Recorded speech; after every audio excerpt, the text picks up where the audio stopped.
அவர் உங்களை நித்திய பேரின்ப வீட்டிற்கு அழைத்துச் செல்வார். அங்கே துன்பம் இல்லை, துயரம் இல்லை, கவலை இல்லை, கண்ணீர் இல்லை, மரணம் இல்லை. எப்பொழுதும் சந்தோஷம். ஆமென்.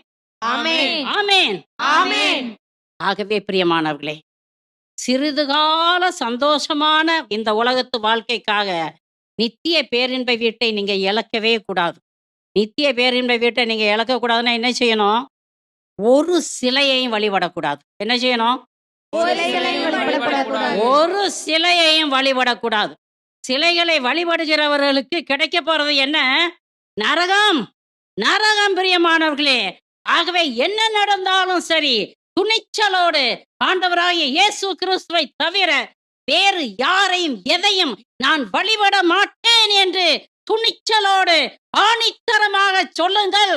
வாழ்ந்தாலும் செத்தாலும் இயேசுவுக்கே